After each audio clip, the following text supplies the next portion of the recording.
My name is Jamil Chade. I'm a journalist from Brazil. I'll be your moderator today. We'll have a first part, 40 minutes of the debate here, and then we'll open to questions from all of you. I'm going to quickly just introduce each one of you and ask a comment on the movie, first of all, before we get to the actual debate that we're going to have, which is, of course, on the subject that was proposed to us. So, without ado, Joe, one of the issues of the movie was whether child labor is inevitable. Is it? No, most definitely not. I mean, clearly in many countries around the world, as we've seen here and as me and my colleagues from Human Rights Watch have seen, children from poor families feel pressure to work. Last year I was in Ghana where I saw gold mines very similar to the ones we saw here in Burkina Faso. Children climbing down into shafts, breathing in gold dust, damaging their lungs, using toxic mercury that causes brain damage to process the gold. But they were working to try and earn money for school. And in fact, in their communities, it was very small amounts that were keeping them out of school. Small amounts for exams, for school uniforms, for school lunch. And the remedies were very clear. Make school free, make school accessible, and many fewer children would have to work. There are remedies. We've found what works. Children don't have to work. Excellent. Just to make sure, Joe Becker from Human Rights Watch. A question to Barbara from Terre des Hommes. You were telling me in the images from India, some of your colleagues were shown. Then we also saw, I think it was a gold mine where Terre des Hommes also work. What kind of challenges do you face when you're in the field? A lot of challenges. We have seen very different situations of children working and laboring and being exploited. What they have all in common is that the state does not do its duty. In all these countries we saw in the film, in India, in Burkina Faso, in the United States as well, child labor and the exploitation of children is banned by law. But so what? Yeah, so we are working on enforcement of law and putting things into practice. And of course, this is a question of conflict and of advocacy and of fighting with people who profit from child labor or who even don't think it has all the time it has been like this. So why should we change? Yeah, so these are challenges. Corinne, Vargha, vous travaillez pour l'OIT, BIT, ici à Genève. Corinne, Vargha, you work for the ILO here in Geneva. We saw in the film a few pictures about an event in Geneva. What's happened over the past few years? Has progress been made? Yes, progress has been made. Undeniably, there has been progress. And in fact, since the film was made, progress has been made. There are now 168 million children working, which is less than the number given in the film. So that's still 168 million good reasons to continue to work together to try and stamp out child labour. But there is good news. The person you saw there a lot in the film from Global March. Now, do you recognize that gentleman? Because he recently earned the Nobel Peace Prize for his work with children. So that just demonstrates that people aren't giving up.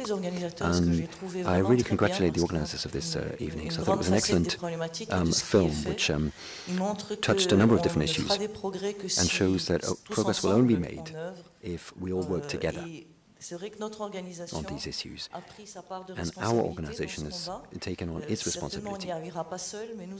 We're not going to achieve anything by ourselves, but we've done a great deal. 2 international treaties, international labour conventions have recently been adopted.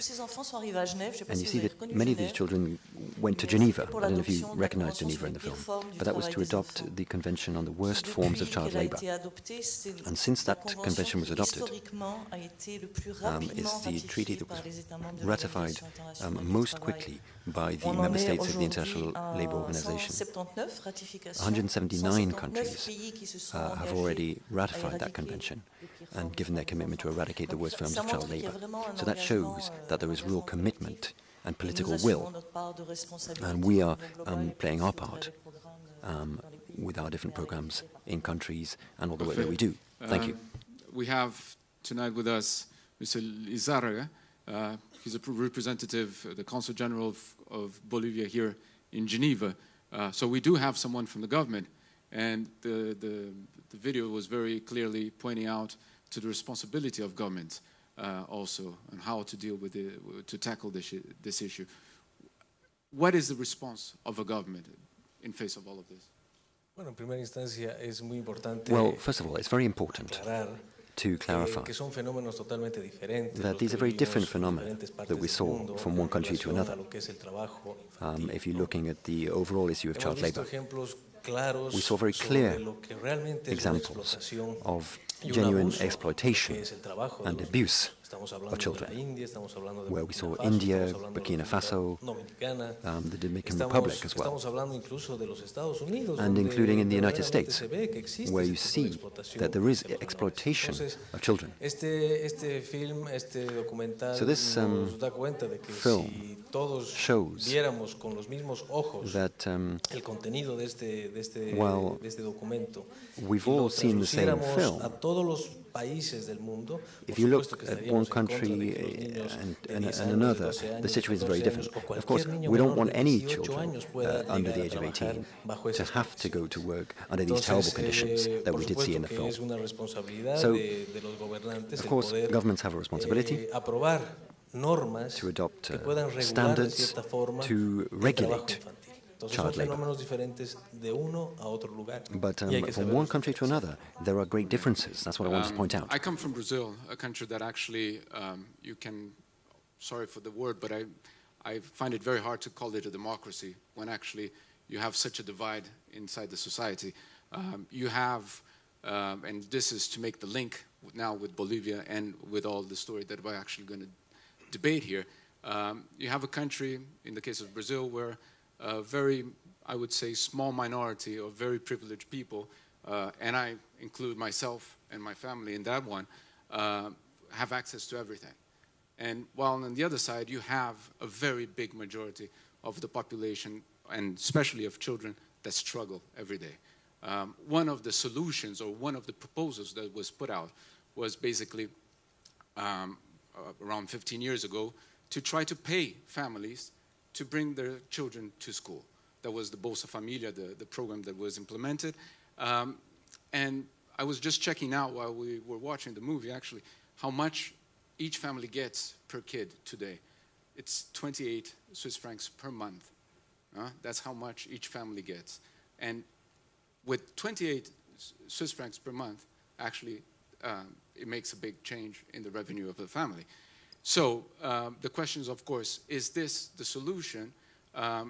Is a program that actually, as the speaker was saying, is it charity or is it a sustainable program? So there's a lot of questions, of course, being put. I insist, in the case of Brazil, it's a very unfair, racist country, despite all the very beautiful images that comes out from Brazil. It is a very, very unfair country. And this is one of the solutions, or an attempt of a solution. What we have here, and this is the issue of the debate here today, is perhaps another solution, or at least an attempt of having another solution, which is the case of Bolivia. And I would like, Mr. Vargha, if you could explain to us what is the proposal of your law, what is the proposal of this innovation, and of course, if you could be very didactical so we can learn also here. Certainly. So Law 1548, which was adopted in July last year, makes child labor permissible between the ages of 10, 12, 14, up through to 18 years of age. And this gave rise to great controversy among human rights defenders, because the ILO states that the minimum legal age for working for children should be at around about 14, with possible exceptions.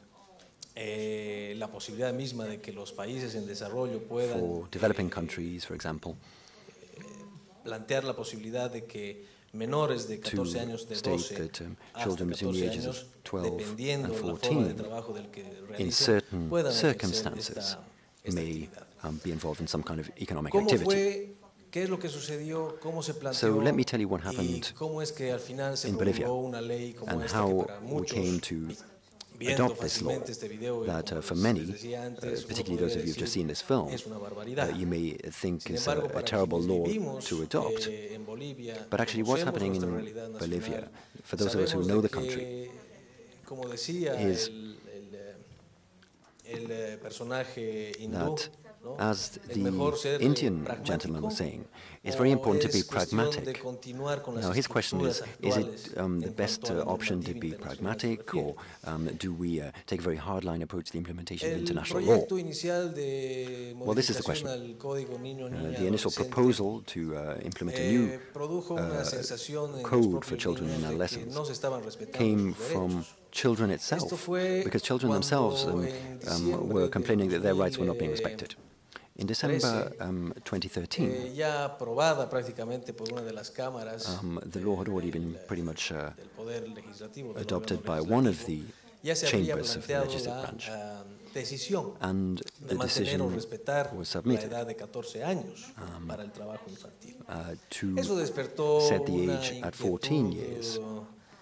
That was what one of the subliminal chambers de parte was proposing. de estos menores, But de que children came forward generó and la opposed situación that de because presentarse they suggested, una manifestación pacífica en la Plaza Murillo, by demonstrating y in fueron one of the main squares reprimidos in por La efectivos Paz, de la Policía Nacional, where inclusive there abusando were de actual esta calidad, lanzando gases lacrimógenos y demás. violent, Fue una noticia it actually broke down into internacional violent demonstrations whereby que hizo de the TV que cameras los showed up gobernantes and del filmed país, police encabezado por el presidente involved in Morales, scuffles with demonstrators. pues, puedan sentarse a la mesa con los niños. So children No son sino were seres demonstrating, humanos que tienen and absolutamente President derecho de Evo opinar, Morales emitir sat down with them and said that he criterios sobre lo que ellos creen que para should ellos pueden llegar a ser actually posibles, talk si acaso se les to permitiera the children who were hacerlo demonstrating. de acuerdo a las condiciones en las que estos viven. And given Y the se pudo situation, discutir, given the se pudo circumstances in which these discutir children were con las living, autoridades nacionales y los it was representantes de esta organización de advisable to niños discuss with the para ver representatives de of the qué children's forma organization se podría how incluir el trabajo de los menores de 14 años. it could be permitted Esta ley to allow fue children under aprobada the en age of julio 14 to del work. 2014, So the law was adopted in July lo que 2014. rescata básicamente es la permisibilidad And del trabajo basically infantil, it allows no discrecionalmente o child no labor. como algunas organizaciones internacionales, no not, voy a decir específicamente quienes puedan estar con nosotros the hoy way en in which día, some international ONGs de organizations diferente say it, naturaleza, and I'm not han going creído, to name them, manipulando tal vez but lo que está some en el texto NGOs legal, and international de organizations que, have actually discriminadamente se estaría permitiendo el said trabajo that de any child labor is permitted el as a trabajo de result los of this law, but menores that's en not un actually the rango de case. 10 a 12 años, que esa me parece que, Between 10 and 12, me parece que es un punto which is the lowest age neurálgico group, de debate, and I think this is a porque part of the estamos key viendo part que of the la debate. OIT y la Convención de los Niños, ILO, la OIT, la Convención 138 de la in OIT establece Convention una edad 138 mínima establishes de a minimum trabajo age infantil que es de 14 años, of 14 years, con la posibilidad de reducirlo with the a possibility 12. of Bajo bringing that ciertas down to condiciones. 12 under certain Entonces, circumstances. aquí el detalle de Bolivia es So the difference se here in aprobó Bolivia una is that this ley, law was es el adopted, primer país que aprueba and una it's the ley a first nivel country mundial at global donde level se to adopt a law permite el trabajo de niños a allowing partir de 10 años. Sí, children to pero ¿qué work from tipo the de age of trabajo 10. y bajo qué condiciones? But you need to look at what Eso type of también work es importante decir. is permissible. Entonces, ¿qué tipo I de think this is trabajo? very important to state. Trabajos que no puedan Only generarle these children can only be riesgo a involved su salud in mental, work which psicológica, doesn't que represent les a threat to permitan ir their a la- psychological a or la- physical a health, recibir la educación which primaria, allows them to continue to go to esencial, school, que puedan trabajar por cuenta propia. and Esta es so una that they definición clara are en diferencia in a charge of their trabajo own de cuenta work. ajena, Now, ¿no? that means that they're not a Entonces, salary, they're not being paid a salary, but they are por in supuesto, control si of the vamos number a of ir hours they work, for comparando, example. Lo que Now, this is an important significa distinction. el trabajo infantil en muchos países And if you look at the situation of child labor in many countries of the world, significa de acuerdo a nuestros usos, nuestras costumbres, nuestros saberes, in el accordance with our vamos a culture, entender de que francamente esta ley you can no actually es see más bien sino la that this posibilidad de law ver la just realidad nacional recognizes the en base a reality una in the country normativa que refleje and la tries to prevalecencia regulate del trabajo infantil the situation in the no country estamos hablando de los and 213 ensure millones de niños que están that trabajando y children work están under siendo dignified explotados conditions. a We're not nivel talking about the internacional, 200 mundial. million or Estamos so hablando children who are being de que exploited posiblemente in the worst exista forms of child labor around the world. 850,000 niños que estén en el mercado laboral en What we're Bolivia talking about is sufriendo estas children who are working already in Bolivia and ensuring that their work is dignified. To you, especially to explain more, but I would like to hear from the rest of the panel. Joe, is this what is the position of Human Rights Watch regarding this? Is this an acceptance, perhaps, that another way has to be fought, or it is the wrong way of fighting? Well, Human Rights Watch has been very critical about this law. We think that it's a wrong direction and that it's misguided. Bolivia now has the lowest legal working age in the world. And the research shows that children who start working at young ages get less education, and as adults they make less money than children who wait until they're older. That means that when they get older, they're going to send their children to work, and it's going to perpetuate cycles of poverty. You can't blame the families and the children themselves who are in impoverished situations from wanting to make sure that they can pay for their housing or pay for food. But the response of government has to be something different. Government needs to be looking after the best interests of the child over the long term. And that means trying to eliminate child labor, not facilitate it, not help it. The best policies are to expand access to education, to implement programs like Jamil described that has worked in Brazil by helping the most poor families deal with their financial desperation and give them cash stipends to allow their children to go to work. And by having strong laws that are enforced so that employers have to pay penalties if they break these laws. And these are the things that the countries that have made progress in eliminating child labor have implemented, not lowering their age and allowing younger people to work. One other thing is that just because children are still going to school doesn't mean that their education is not affected. Even if children are attending schools, if they're working too many hours, they're too tired to do their homework, they fall behind and they drop out of school at much higher rates than other children. We've certainly seen that in the United States, where the young farm workers that you saw in North Carolina have dropout rates that are 4 times the national average. Barbara, I understand Terre des Hommes has a very different approach than Human Rights Watch. Why is it that you see this as in a different way, and what is your position about the Bolivian law? Say maybe we are not so different. I agree with what Joe said, with the only difference that I think the Bolivian law will achieve all these, what you wanted, what you want for children, the same what we want for children. Why do I think that? 2 things. One is in society, who did ask for this kind of law? The employers? No, it was the children itself. So this is very important. I think a very, very important and kind of really achievement with this law is how it was made, with the participation of children and young people, working young people. And that is very important as well. The participation of children is incorporated in the law. Yeah, children will be part of realizing the law. They will talk to the defensorias. These are, now give me the English word. In German it's a Jugendamt. in French it's... I missed that class. He's speaking German. Now, in every district you have people who are taking care of children, defensorias. And these defensorias will look into the situation of children in the district, and they will have they will collect data not only for statistical reasons, but for the reason of controlling and looking into the situation and changing the situation. And children will discuss, and the defensorias have to discuss with working children who are organized in Bolivia, parts of them are organized. So this is very important, and this is a very important achievement towards a law that only bans child labor, and that's it. The other thing is, in this law, there are long passages about the right to education, for example. So Bolivia states that the best interest of the child is in the middle of this law about youth and children. So there are very many things in this law which make us quite optimistic that it will work. It's much more than a ban. The Bolivian government tries to overcome child labor with this law. That is the ghost of this law. Yeah. So, but of course we have to watch if it works and how it works. Corinne, how does this law fit in the ILO structure today?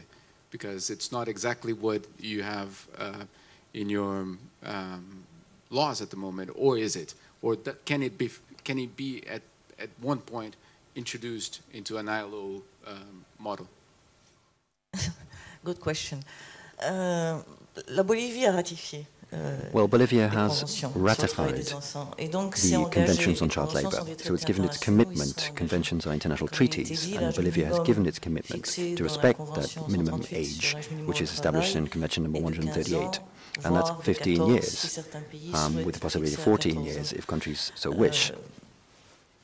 En donnant cet élément d'information, vous ne serez pas surpris So you won't be surprised to learn qu'on a un organe qui contrôle that we le have respect a par body les États responsible for the enforcement of international obligations incumbent upon states, and that's the expert committee which meets every year, and it met in December last year, and obviously it looked very carefully at the new Bolivian law, and a lot was said and a lot has been written about this law by a number of different stakeholders.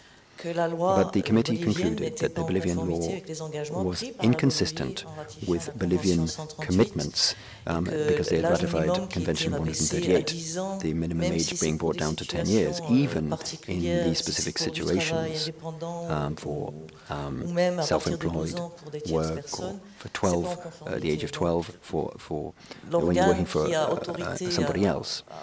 But even so, it's inconsistent with Bolivian's commitments. That is the decision of the committee. So Bolivia is now not complying with its international obligations. However, having said that, I do agree with what's just been said, and that is that the law does contain a lot of very excellent provisions. La loi qui a été adoptée contient un certain nombre et réglemente un certain nombre d'autres questions. There are regulations concerning a number of issues which I believe will bring progress. However, on the issue of the minimum age, the position of the International Labour Organization is that Bolivia is inconsistent with international obligations. Sorry, in English. We know that in our countries we sometimes have very beautiful laws, but the implementation is really difficult. What is the challenge there for the implementation? Bueno, el desafío well, es enorme. Of course, it's a great challenge. ¿Por qué es enorme? It's a major challenge. Incluyendo because una participación institucional no solamente del gobierno central. We have a central government responsible for enforcement, but we also have local governments and we have municipal governments who are involved in the implementation of this law, which means that we need to have specialists, trained personnel, to do this follow-up enforcement work and looking at the way in which the law is being implemented. Obviously, the law states that no child should work if there isn't a prior approval of the children's ombudsman. And if those children are found in bonded labor or situations of exploitation, such as we saw in the film, or dangerous conditions, then the employers will suffer the consequences of forcing children to be involved in such situations. But clearly it's a challenge. And there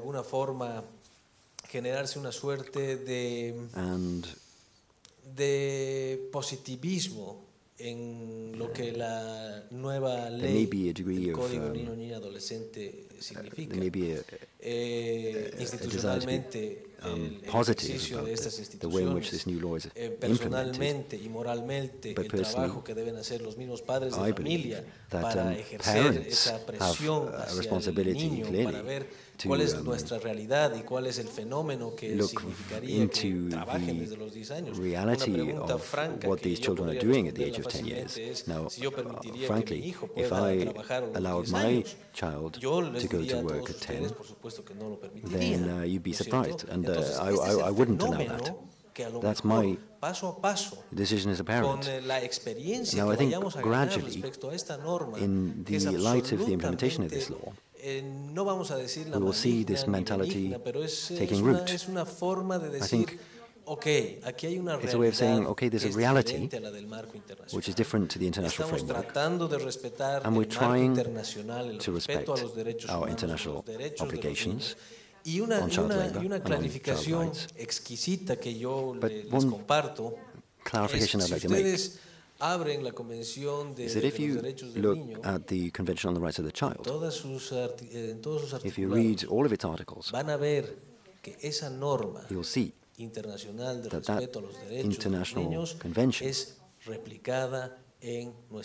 taken up again, the exact language in our law on children and adolescents. The only gap, or difference, if you like, and that's why we're here, is the issue of children working under the age of 14. That's the only difference. Otherwise, our children's rights laws and our customs, they reflect the customs and the culture of our country over the past 180 years. I would add something in this Convention 182 of ILO against the worst forms of child labor. There's one very nice sentence saying that it is the obligation of each and every person and each and every organization to fight against exploitation of children. So if you connect this with this discussion here, all of us have a role to play. For example, the NGOs like Terre will do that, of course. We will continue to support the working children, to organize, to discuss, and to monitor as well what is their government doing with this law, yeah? And does it work, and is it enforced? And as well, the official development aid, for example, could help get you trained people, get training for people, and get budgets to have people in these defense areas on the district level to really work on the law. So everybody and every country can help a little, yeah. So we don't have to fall back into a role saying, oh, you are not in line with the international law, and now we don't help to get the means to enforce the law, and then we are satisfied in the end. That's the wrong way. So we should all, I think, civil society should support. But you mentioned that everyone, that is written in law, that everyone should participate. And Joe, we saw in the movie how he flies to Paris, talks to a big multinational company.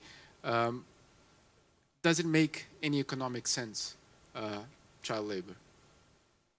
Especially of course, there's different situations, but in general, for a country, would it profit from it, or in the long term, will it lose from it?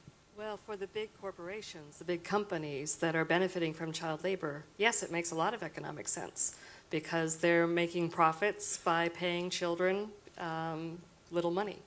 Even if their image is a little bit affected? Well, what we've found at Human Rights Watch is that the companies often are sensitive to public pressure. You saw in the film Emily and Peter, who were working in North Carolina with farm workers. I've worked with Emily and Peter, and you saw that they failed to change the law in North Carolina. So last year we decided to take a different strategy and pressure the tobacco companies that were buying tobacco that were being picked by 11 and 12-year-olds who were working in the heat for 50, 60 hours a week. We published a report last spring that highlighted these working conditions, and not only the fact that young children were doing this work, but that they were getting sick while they were doing it because they were absorbing nicotine through their skin. They were getting nauseous, and as you saw the girl describing not being able to breathe, and vomiting, dizziness, headaches.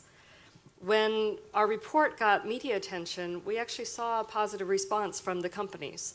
The same companies that make Camels and Marlboros and Pall Malls and Winstons and all the big brands have now started adopting policies saying that they will not let children under 16 work in the fields where they buy their tobacco. And so, and we're now working with them as well to develop alternative programs so that the children have other ways of earning income or getting an education besides going to the tobacco fields. So this point about the responsibility of companies is a really important one. Corinne, you said that progress was made. Actually, the movie showed some progress, but it says that with the economic crisis, some of this progress stagnated. Is this what ILO is seeing as well? The economic crisis since 2008, is it generating a harder situation to end child labor? And in this situation, alternatives like the Bolivian, is that something that should be thought about? Not only that one, but others as well. C'est une bonne question. Alors, well, it's a good question. Last year, we were afraid of precisely that the economic crisis was going to slow down all of the progress that we've been seeing over the past few years. But recent statistics that came out in 2012, which was still after the financial crisis began, didn't show that was happening. So, of course, that's good news, that the financial crisis didn't lead to a slowdown in progress in eliminating child labor. But we shouldn't fool ourselves either. Of course, public finances are tight, and there is less money to finance public programs to fight child labor, indeed any other public programs relating to education or this Bolsa Familia program in Brazil. There is less public money. And so all countries are going through difficult budgetary times. And so there's less money to invest in their programs. So we need to look at this very carefully and monitor what's going on.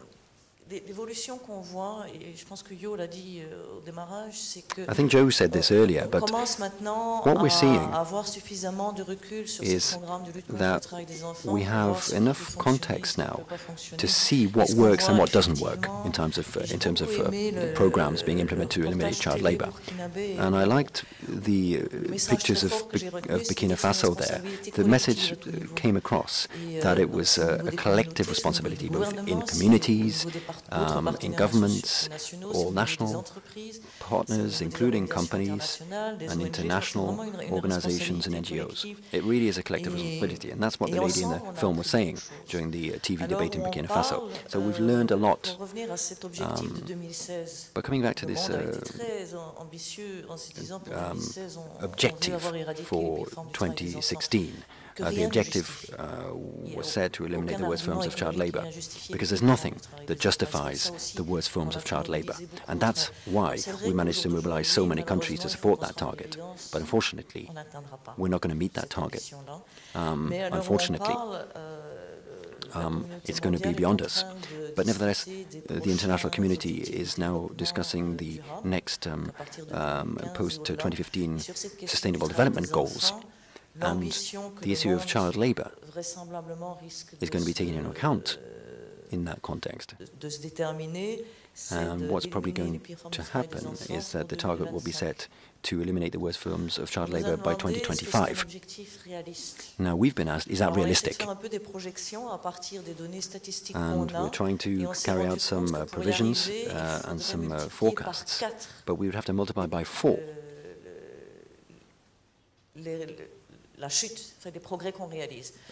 the rate of progress that we're seeing if we are to meet that objective. So we need to see 4 times faster progress. So if we're really serious about meeting that target and eliminating the worst forms of child labor by 2025, then we need 4 times greater progress. Now, what does that mean for states? What does that mean for international organizations and NGOs? Well, that will have serious consequences. So we need to think very seriously. Otherwise, we're not going to meet that target either. One last question before we open to the public. We know that at least in Brazil, I guess the whole of South America and Latin America is a little bit the same. you're not born equal. The social divide is very deep. How a law such as the one that you have, and at the same time having such an unequal society, could generate a situation that actually you would increase child labor. Have you thought about this, or is this a calculation that you also do?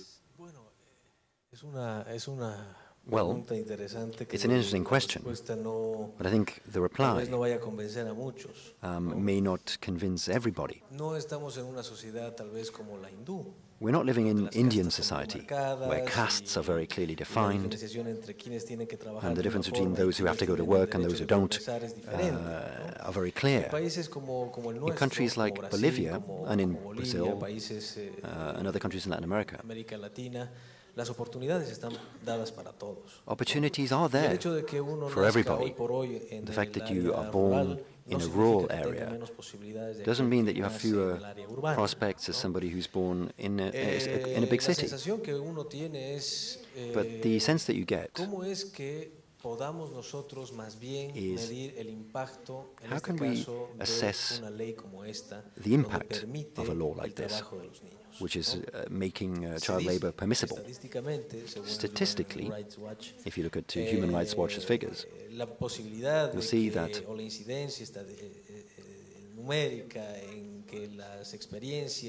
experience shows that children who go to work very young will send their children to work in turn when they become parents. But the fact is, there's a law which has only just been adopted, so it hasn't even been implemented yet. It's only beginning implementation, so of course there will be a need for regulation, and that's a shared responsibility with civil society organizations as well, who also need to be looking at monitoring implementation of this law to ensure that the government is respecting its procedures and targets. We don't want to see any more exploitation and bonded labor. We don't want to see any unsafe labor. And so it's a collective monitoring effort that needs to be done. Now, you might say that a child in a rural area doesn't have the same prospects as a child in a city from the point of view of educational possibilities.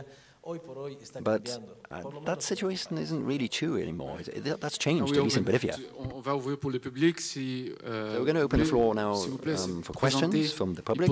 Please introduce yourself and ask a question. Don't just take the floor to make a statement. This is a discussion. Yes.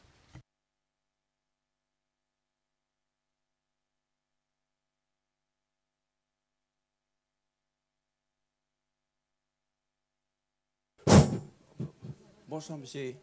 Je suis Good evening. Indien Bolivian. Je suis indigène. I'm a Bolivian Indian, and I'm from an indigenous community in Potosi, where there are a lot of mines and a lot of mining activity. I'm a representative of indigenous peoples' organizations at the United Nations, at the Human Rights Council. And I've always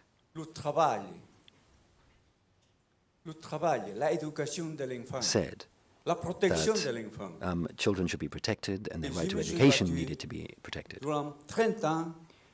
So for 30 years, I've fought as well for the development of indigenous communities. I've also been involved in community projects for drinking water, for schools, for improving agriculture in local communities. And a lot of indigenous communities have now disappeared, or on the way to extinction. The village of my father disappeared 10 years ago. But the community where I live, 20 years ago, we had a large school for the whole region. But today, that school is practically disappearing because there are hardly any pupils left. And the whole building is crumbling down. That is today's reality in Bolivia.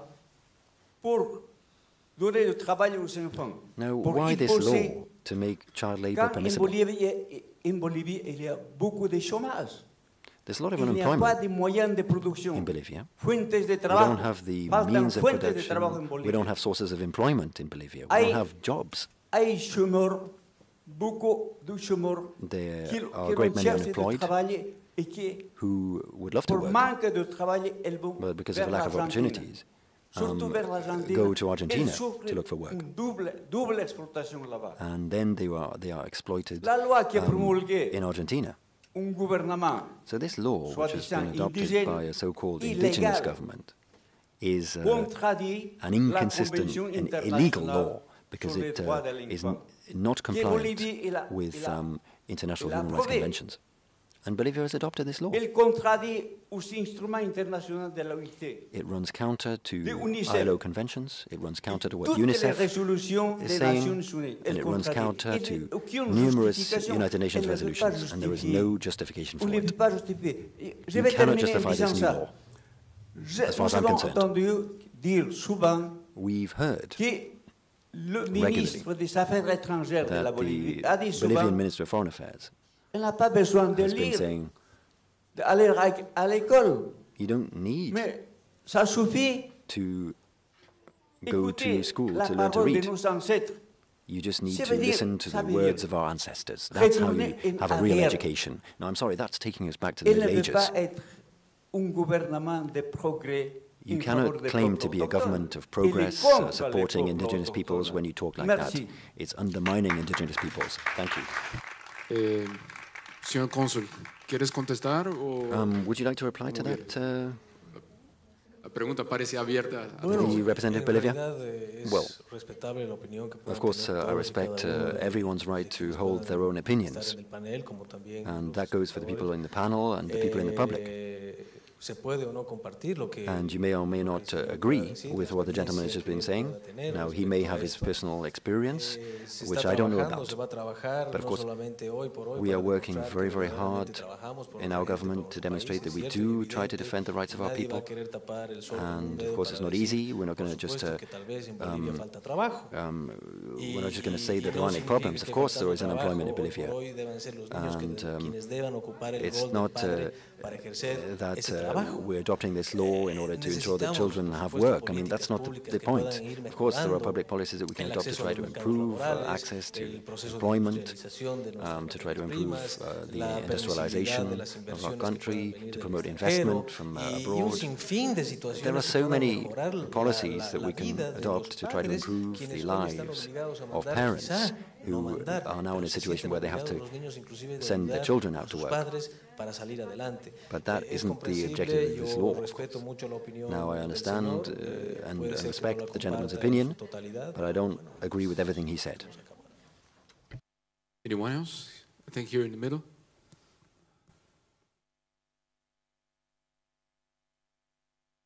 Bonsoir à toutes et à tous.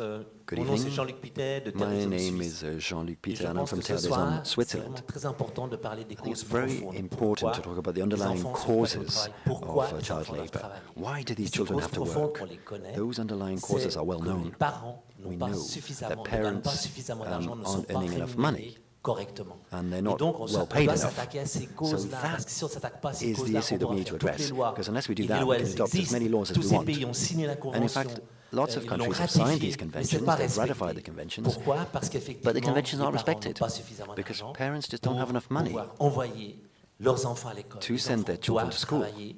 They have to send them out to work C'est l'intérêt instead. supérieur de l'enfant qui fait que And l'enfant, it's à un moment the donné, il aide sa best famille. interest of the Donc child je pense qu'on a to une go to school. responsabilité extrêmement importante I think we have et a qu'en great tant que responsibility consommateur, en tant que as personne consumers, vivant dans ces as pays citizens où in effectivement la plupart des more bourses décident au niveau international fortunate quels sont les montants finalement countries qu'on va payer pour le café, pour le cacao, pour tous ces produits. the Et là, il y a une responsabilité grande markets are deciding des the gouvernements prices aussi of pour these avoir products. justement ce salaire minimum et se Now, battre I think pour it's ce very salaire important that we minimum. have minimum Et puis wages aussi tous les consommateurs. and that we fight for that. J'aimerais dire, c'est But I think moi aussi, consumers je have suis très responsibility as optimiste well comme to choose Kailash, their products. on a I'm fait la very marche optimistic mondiale as well, tous though, like ensemble, Kailash, c'était we des went moments on the global march extraordinaires. together and it was Oui, a on est wonderful optimiste opportunity. parce qu'il And we y are a toute optimistic une prise de conscience maintenant qui because se I fait dans la think now population en se disant in the on general doit population payer people are becoming more correctement aware that a fair price needs to be paid for products. We have all of these labels, quality labels, fair trade labels. That's a vital issue. And I think every day, by choosing to buy free trade products, we can ensure that parents are earning a fair wage, and so they don't need to send their children out to work. Anyone would like to comment? Non, si ce n'est pour être entièrement d'accord. No, I totally agree. C'est vrai qu'il faut qu'on s'attaque aux causes. Of course, we need to address the underlying causes of child labor. And of course, it's the financial precarity, the precarious situation of families. Of course, no one sends out their children to work because they want to see them working. The issue of fair wages being earned by parents is fundamental. And of course, parents need to be able to get work, and that needs to be decent work. And need to get access to healthcare, educational systems. Of course, you're absolutely right. All this is true. I think our experience as well as in Terre, that we don't have to wait until poverty is eradicated before child labor is eradicated. What is very true is that once you establish a very good education system for poor children, including a free midday meal or something like that, child labor is on the decrease very drastically and very quickly. This is an experience which is made in India at the moment. And so this will be one of the criteria for the Bolivian law as well. Yeah, what will happen to Bolivian education system within the next 2-3 years? Will it be improved? And will all children really go to school and have quality education? These are criteria which will decide what will happen now. For sure. I have a question here.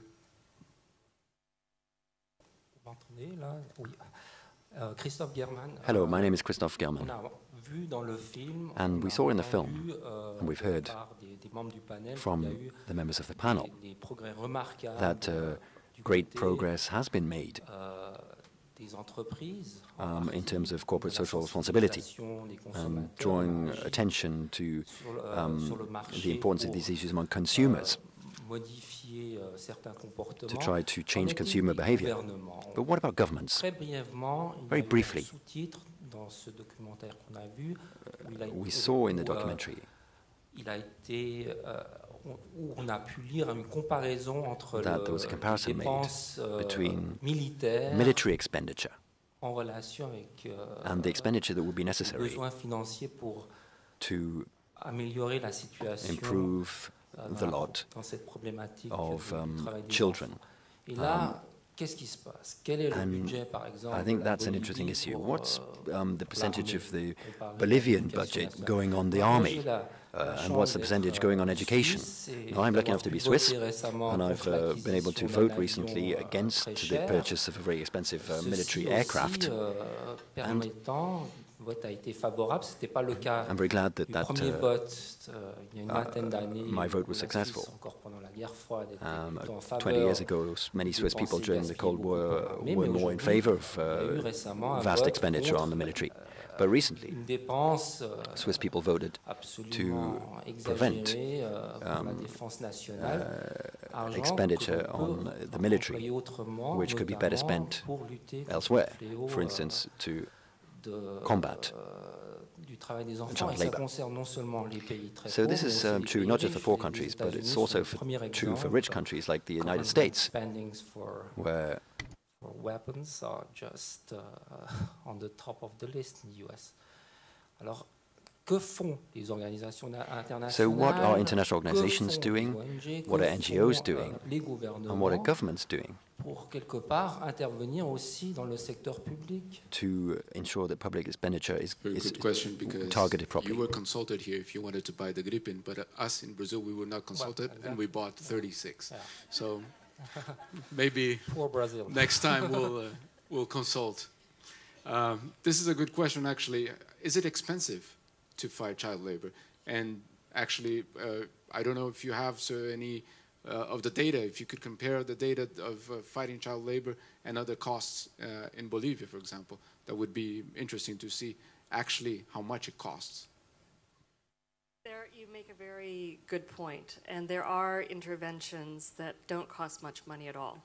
For example, one country that's made tremendous progress in lowering rates of child labor is Morocco. And one of the things that it's done is expand this program where poor families receive a monthly stipend. And the research has found that even amounts of only $11 to $15 a month have been enough to convince families to send their children to school rather than sending them to work. And there are other countries where just providing free meals at schools have shown, you know, a real impact in terms of increasing school enrollment and reducing rates of child labor. So, you know, as Corinne also mentioned, you know, we've gotten a lot smarter. We know a lot more from the last couple of decades about what works. And so even, you know, minor changes to national budgets can have big impact in terms of lowering child labor rates. I don't know if you have any of the data of the government of Bolivia regarding the costs of this law or even child education against, for example, military expenditure. Well, obviously it's difficult for me to come up with all of those figures tonight. I don't have the figures on our expenditure on military, the proportion of expenditure of GDP on health or education.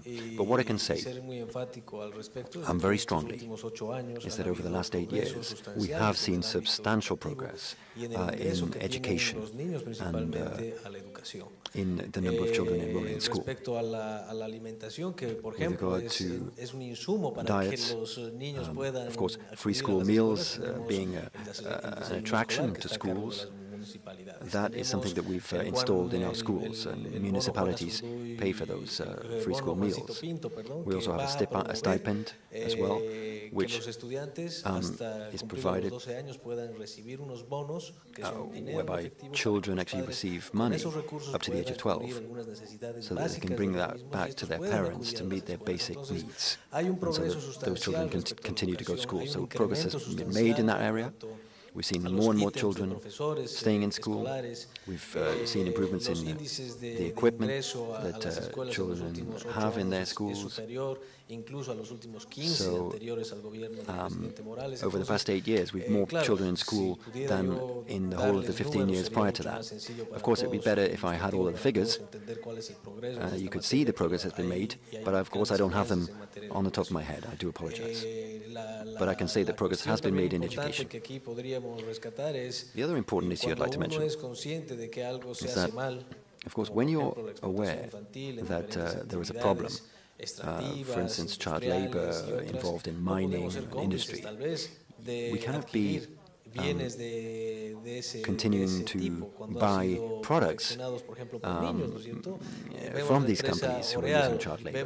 Now, we saw L'Oreal, we saw Calvin Klein, we saw companies in that film where their products were being made by children. So you need social conscience. You need to be aware. And I think that's an important aspect in terms of consumer behavior. What you very often hear is that we're trying to combat discrimination, exploitation, bonded labor, child labor. We often hear that from companies, but we need to be more vigilant about the types of products that we buy. Now, just to conclude my intervention, just something I could tell the gentleman is that Bolivia, over the past 8 years, has reduced its military expenditure more than ever before. Now, as a sovereign and independent state, we do reserve the right, though, to have a military and protect our borders. There's a question there just before I can give you a data on Brazil, on the question of expenditure, that comes to my mind now. What we spent for the World Cup, yeah, the one that we lost 7-1 to Germany, you remember? Yes. What we spent for the World Cup, which was the most expensive World Cup ever in history, would have built 8,000 schools in the country. So that is a little bit of you don't have to go to the military service. You can go to the national sport of the country.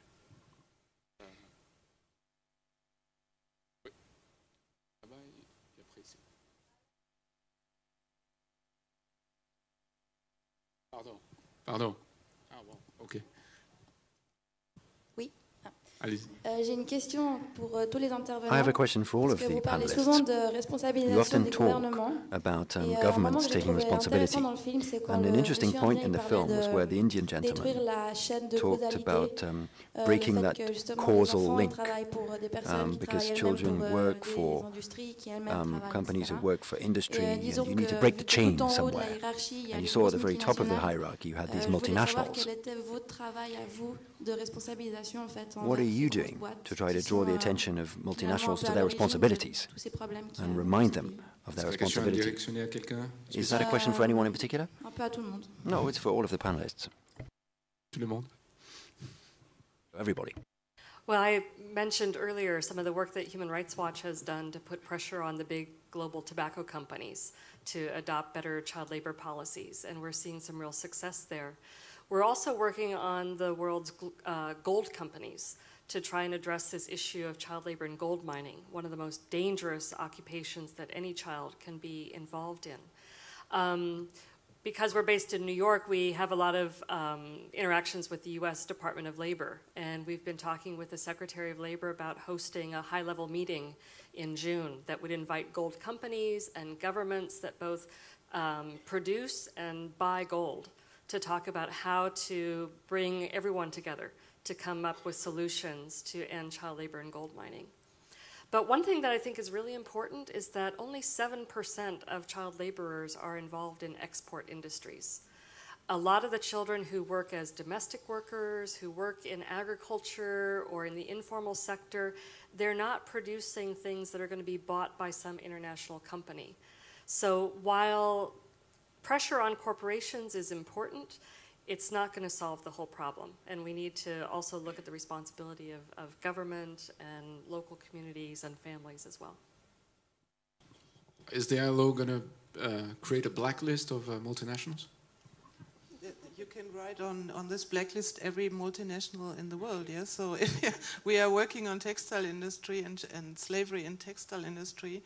And if you would try to boycott textiles that are made with slave labor, child labor, whatever, we have to sit naked. Yeah, that's big cotton farming and so on and so on. Yeah, so we are doing the same as you do, campaigning, of course. Consumer awareness is, of course, important, but as well, it is very important to do advocacy on the ground to make local authorities work. In India, for example, of course, there are children working in supply chains in textile and garment factories, but at the same time, children are working in hotels and restaurants. So you have to address the problem on the ground for both groups. You cannot have a privilege for children who are working in supply chains. Yeah, if you look from the ground, so you have to do to really address all children in a place.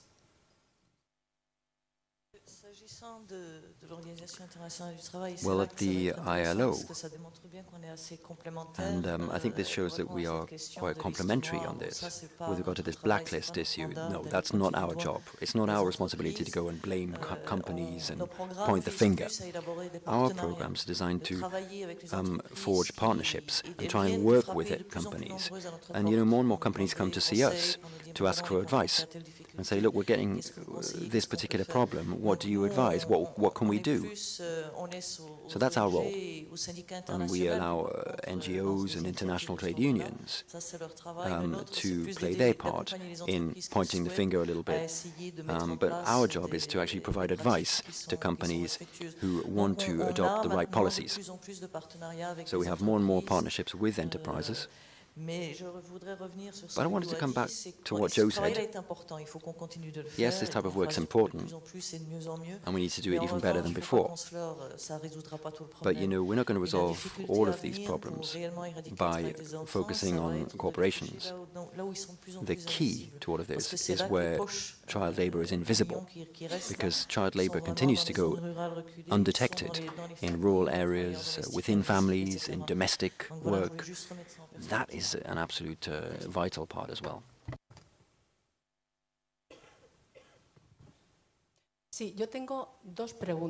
I have two questions for the representative of Bolivia. As Kailash said very rightly in the documentary, the best investment to try to eradicate child labor and poverty is education.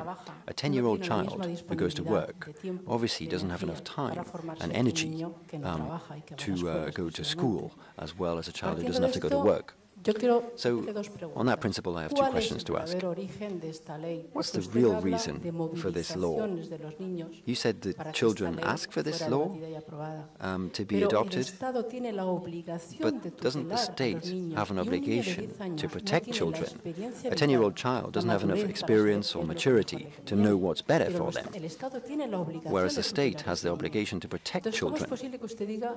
So how can you say that the demonstrations and demands of children were the prior reason for adopting this law?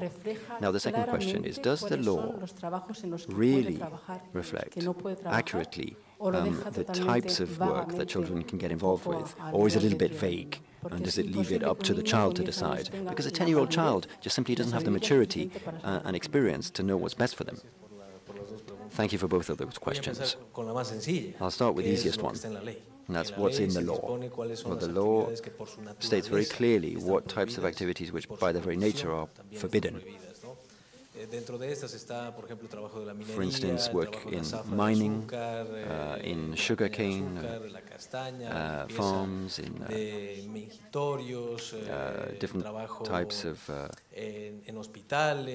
agriculture, hospital work. There's a whole list of very specific jobs that are forbidden. And then coming to your first question, what I've said, I'll say again. El trabajo que un niño de 10 años pueda hacerlo, no es the work that a 10-year-old child can do is not work where he will be involved as a force to go to work. It's work that the child has to choose to be involved with as a self-employed child. You know, going out cleaning shoes, for instance, in the street. But there must be a prior approval from their parents as well. Now, it's clear, and I can understand this position, that it's a great physical and psychological effort for a child of 10 years to go out to work, and that's going to damage his prospects at school. I think that's understandable, and that's clearly true. I'm not trying to deny that.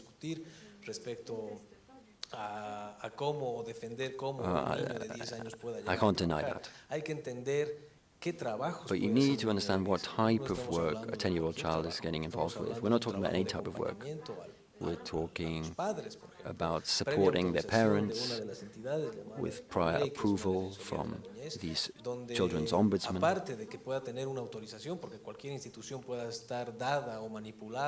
Of course, institutions could be manipulated and provide these approvals and authorizations, but there would have to be as well a socioeconomic assessment and a psychological assessment as well to work out why this child wants to go and work and where exactly they're going to be working. What is the situation of the parents? No, it's not the case where a child can go out to work and the parents can sit at home watching the TV. We're not talking about that. So, of course, we want the best for our children. We want our children to get involved, to have opportunities, as has been seen in this film. But I think the impact that our law can have on public opinion is that we can regulate the work that a 10-year-old child can get involved with. You need to see where they're working, in what situations they're working, and under what specific conditions, and thanks to the right approvals. I have the last question. Good evening. My name is Carla. I'm a normal citizen. I'm here just because I want to know more about it. And I would like to ask, because I think it's very clear what are the negative impacts about having a child working, but I couldn't get yet what are the benefits for Bolivia, for the government to have a child from 10 to 14 years old to work. What are the benefits for the country and for the child also? Bueno, a ver, la respuesta la voy a simplificar en Well, lo siguiente. I'm going to try and give you a very simple answer. Muy bien a lo que el And this comes back to what my compatriot was saying earlier. En Bolivia, como tal vez en gran parte de los In países Bolivia, de América Latina, like in many countries in existe Latin una America, escasez de lo que es we la mano de obra don't have enough calificada o el trabajo en sí mismo skilled que pueda ejercer un hombre mayor de 18 años. work ¿Cuál es el for impacto people over the age que of 18. recibe en la economía familiar el hecho de que un niño And now the pueda fact that a trabajar? child can go out to work has a great impact on the family budget. It's absolutely vital for many families. It's going to allow families to survive and resolve great difficulties that parents and children are facing. Now, the law has only just begun to be implemented, so we don't have the full regulations yet for the implementation of that law. That's something that we're still working on. We need to look carefully at the specific regulations that are going to be issued by the Ministry of Labour, by the Children's Ombudsman. This idea of shared responsibility is vital. All of the institutions are involved in this project. But I can't tell you what the precise impact of this law is going to be. But we needed to adopt a new children and adolescents code to protect our children. And that's what we've done. As I said in my first intervention, the objective was to begin by adopting a law that did respect international conventions, and Convention number 1838, setting that minimum age of 14. That was the original intention when we went about drawing up this law. But there was such opposition from children themselves, which of course is permitted. They also have the right to be heard and demonstrate and express their views. They are entirely free to state that opposition. But as a result of that opposition, we were led to adopting this law, which set a lower minimum age. And as I said earlier, there are a number of obstacles for employers who want to employ children. There are very specific conditions that need to be met. I would like to add something from the perspective of the working children. Terre des Hommes did support working children in Bolivia since many, many years, and we supported them to organize. So today there is a kind of trade union of working children in Bolivia, which is called UNATSPO, and this is a group which asked the government, one of the groups who asked the government for this law. Why did these children, working children, girls and boys, ask for this kind of regulation? They said, look, it's very simple. We are working and we have children who have to work in the tender age of even 10 or 11 years. Even 7-year-olds have to work. We don't like this, and we want to change this, and it should be our objective to eliminate child labor, which is exploitation, but we want to work if we have to. And we don't want to be put into the illegal corner of the society. As we know, it's banned, so we are illegal. Nobody helps us. So we really want to make it open. We want to have someone like an ombudsperson who we can go to and who we can ask for advice if we don't know what to do. And we want to discuss with other working children. We want to discuss with adults and with the local authorities about special situations. Do we have to change the situation? Do we have to put out the children and whatever, yeah? So, and this is why these children really feel better with this law now, because they have the feeling they get someone they can talk to, which is this ombudsperson. And it's open, and they are no longer in illegal working relations. So they can discuss and the society can have a look without being afraid that the police is coming and kicking the children somewhere else. Very good. I'm going to conclude actually with a question to all of you, and I would like to have a very, if we can, very short answer. We learned today that it's not inevitable, that child labor is not inevitable. It's not expensive to fight it. I mean, it's not as expensive as a World Cup, let's say, just to maintain the same. But what is, for each one of you, the single biggest challenge today? Obstacle.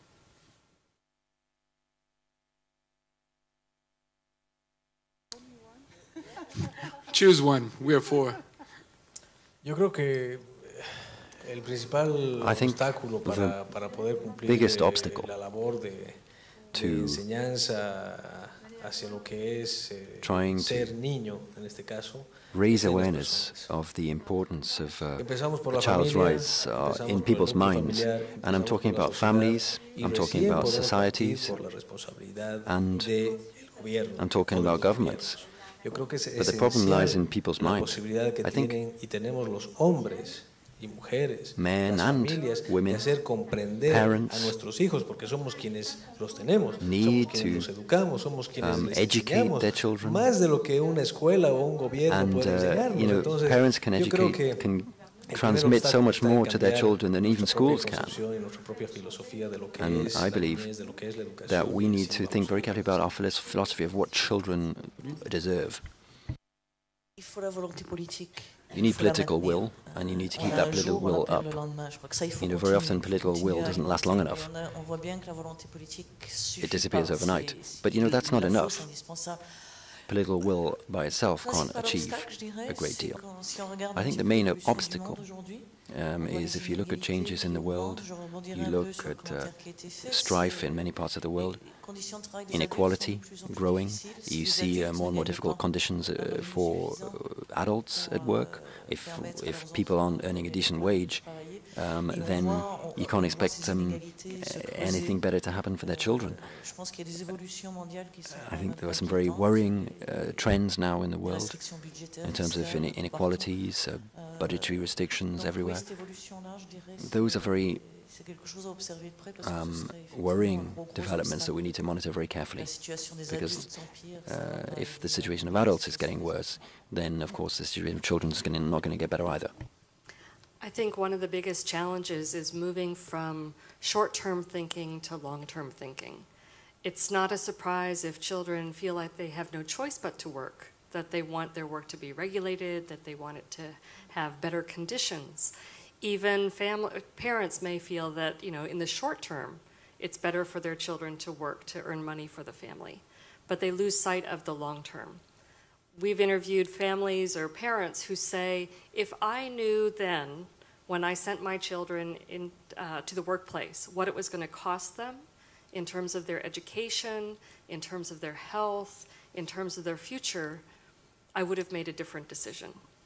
And I think governments also need to be thinking about what are the long-term investments we need to make sure that children are educated, that they're going to earn money, earn better salaries as adults, and not have to send their children to work and perpetuate this cycle of poverty. My biggest worry is a big backlash which is caused by the war in Syria and in Iraq. Today we have 52 million refugees. Half of them are children below 18. So we have a huge increase in children being extremely vulnerable against any form of exploitation. And so far nobody has an answer or even an idea what to do. Yeah? And it's dramatically underfunded and really a big problem. Excellent. Well, obviously social justice is in the core of every single answer to this element. I can just recall going back to Brazil, during my full time in school and university, I didn't see a single black student, and 60% of Brazil is black. So there's no other explanation. Where were these kids? Where were these children? They obviously were in the street or doing something else. So going back, social justice. Now, as the movie said, you don't declare social justice, you fight for it. So I guess with this, we can conclude. And thank you all for being here. Thank you all the panelists. Good night.